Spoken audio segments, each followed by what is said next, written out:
지금 오늘날에는 미국 할 것 없이 전 세계적으로 지금 이 자본주의의 미래에 대한 걱정이 많습니다. 우리도 과연 지금 우리가 운영하고 있는 이 자본주의가 효율을 갖고 대한민국 국민을 갖다가 더 행복하게 만들 수 있을 것이냐는 이에 대한 지금 걱정이 많이 있습니다. 지금 우리가 당면하고 있는 소위 구조조정이라고 하는 문제도 과연 정부가 힘차게 해낼 수 있을까? 과연 정부가 기업들이 가지고 있는 그 힘에 저항해가지고서 제대로 구조조정을 할 수가 있을까? 그 제가 2012년도에 경제화를, 민주화를 여기서 한참 얘기하고 있는 그런 과정 속에서 그 미국의 아스모그루라고 하는 교수가 인클루션이라는 말을 시작을 하면서 소위 말해서 포용적 성장이라고 하는 얘기가 전 세계적으로 전파가 됩니다. 그 사람이 포용적 성장을 얘기를 하니까 그게 IMF가 받아들이고 IMF가 받아들이니까 OECD가 받아들이고 APEC G20 회의할 것 없이 전부가 다 포용적 성장, 이게 지금 이코노미스트들 얘기를 하고 있습니다. 그런데 이 포용적 성장을 갖다 하려면 그 자체가 제도의 보완을 자꾸 요구하는 것인데 그 제도의 보완이라고 하는 것이 경제민주화를 갖다가 이룩하지 않으면 해낼 수가 없습니다. 그게 제일 문제가 되는 곳이 어디냐? 오늘날은 국회라고 얘기해요. 흔히 얘기해서 의회가 그 기능을 제대로 할 수 있겠느냐. 지난 2008년, 2009년에 금융위기가 온 다음에 금융위기의 원인을 규명을 해보니까 월가의 탐욕 때문에 금융위기가 왔다 이렇게. 그러면 이제 핑계가 탐욕 때문에 많은데 그 탐욕은 어떻게 조절을 할 거냐. 인간은 타고나기를 기본적으로 탐욕스럽게 태어났기 때문에 스스로 자기 탐욕을 갖다가 절제할 능력이 없습니다. 그러니까 그 탐욕을 절제를 시켜서 시장이 조화를 이루고 그 바탕으로 해서 국민들이 모두가 조화를 이룰 수 있는 그 기능을 담당해야 할 것이 의회 정부입니다. 그런데 의회 정부가 거기에 밀려서 아무것도 못하면은 결국 가서는 시장 경제는 정부에 가서 아무 기능을 할 수가 없습니다. 우리가 흔히 얘기를 해서 시장에 맡기면 모든 게 다 잘 되겠다 이렇게 얘기합니다.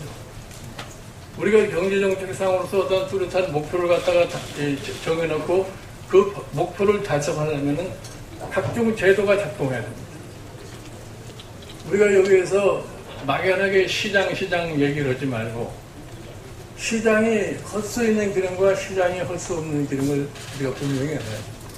시장이 일부 세력에 독점되거나 이렇게 될 것 같으면 절대로 시장은 효율도 발휘하지 못하고 시장은 아주 정의롭지 못한 결과를 가져오고 그 결과는 사회적인 혼란을 초래할 수밖에 없어요.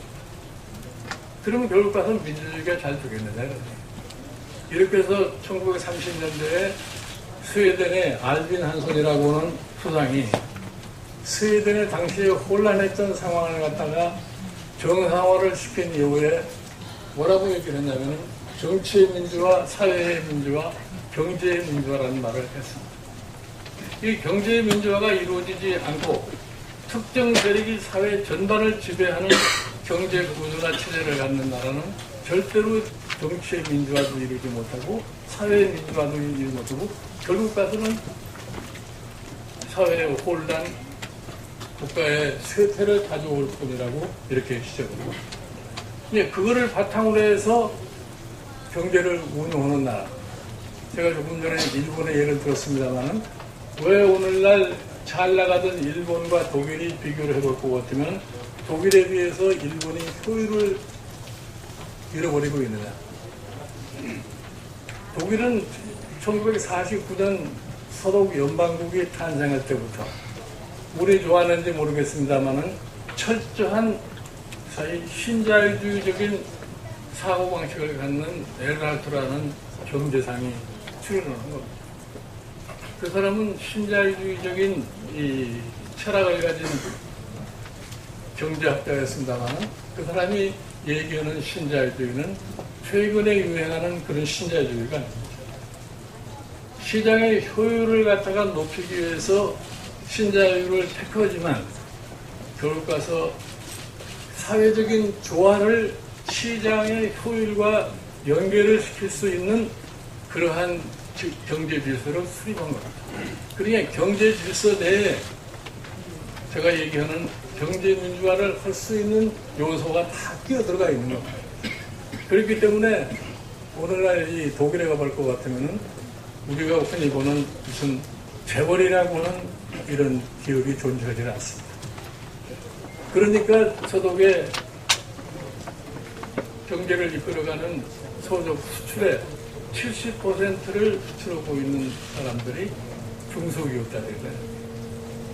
그러니까 약육 강식하는 나라, 경제 세력이 전체 시장을 갖다가 지배하는 이러한 경제 체제는 이제는 효율이 없습니다. 그러니까 지금 최근에 와가지고서 금융위기에 하는 소리가 뭡니까? 시큘라 스태그네이션, 즉 장기적인 침체 국면에 들어갔다. 이게 자본주의가 위기다. 거기에서 제일 먼저 나오는 얘기가 뭐냐면 그 원인이 가장 어디에 있느냐고 물어보면 정부가 신뢰를 상실했다 이랬습니다. 작년 여름인가 런던에서 세계 구호 250명이 모여가지고서 아주 엑스클루시브한 사람들이 모여서 무슨 얘기를 하냐면 인클루션이라는 얘기를 합니다.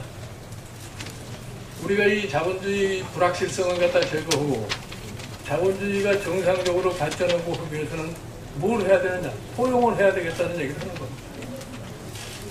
그 포용을 하지 않으면 절대로 사회가 안정이 될 수가 없습니다.